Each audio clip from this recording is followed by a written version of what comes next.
Hey Stitch family, it's Andrew here. I've got a very short video for you this week. This is a new feature that I've started using in some of my Zoom meetings. I think it's actually really important, and I've got a few questions coming in about how to enable it. And it's enabling automated and automatic closed captioning, live closed captioning for your Zoom events on Stitch. And that means I get questions all the time. Andrew, you speak too fast. Andrew, what's wrong with that Australian accent? I can't understand what you're saying. But in all seriousness, I've actually I've got hearing impairment myself. A lot of our members have issues hearing, and it's not just sometimes it's our own hearing, bad audio connections, all that sort of stuff.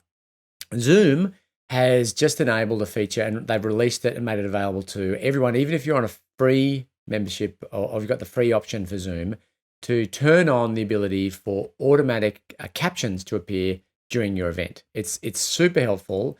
And because Stitch is, we are designed to be as inclusive a community as possible, I'm really excited about this because anything that prevents someone from connecting is really, really bad. I don't know if you know that people who end up deaf suffer from far more depression than people who end up blind. And the reason is when you're deaf, you get cut off from other people. Being blind cuts you off from the world of things, but being cut off from the world of people is actually way worse.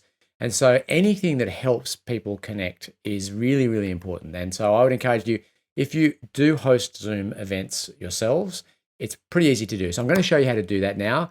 Unfortunately, Zoom has made it a little bit complicated to do, so I have to show you how that works. But once you get the hang of it, it's pretty easy. So first thing to do here, let's shoot over to my Zoom account. So you go to Zoom.us, that's the Zoom website, and log in. So you can go to my account on Zoom.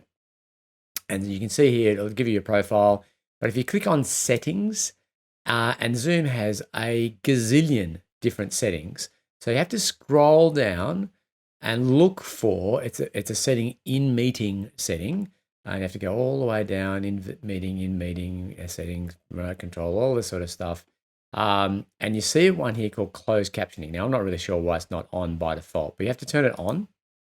And you have to say, yes, I'm going to enable it.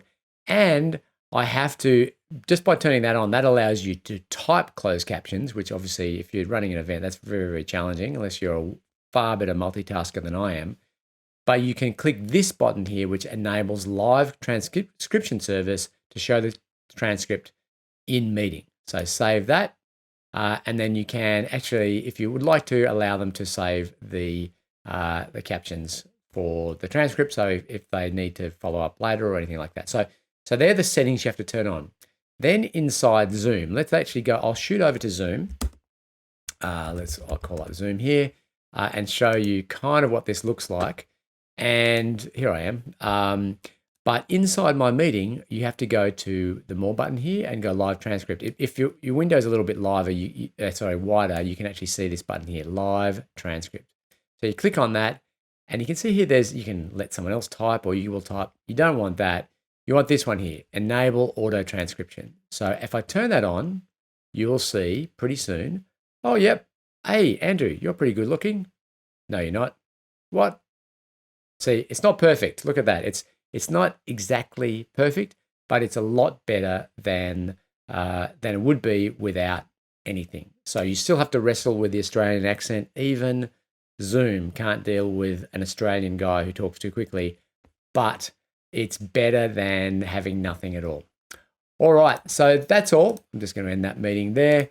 That's all. I hope that helps. Please use it. If you have feedback, don't tell me, tell Zoom. They're the ones who are doing it.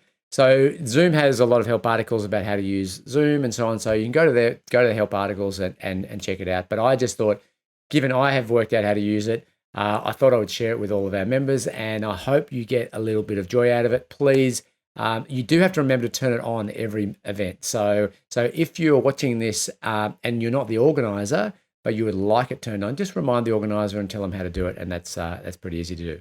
Okay, I hope you're having a great week, and I will see you all soon. Bye for now.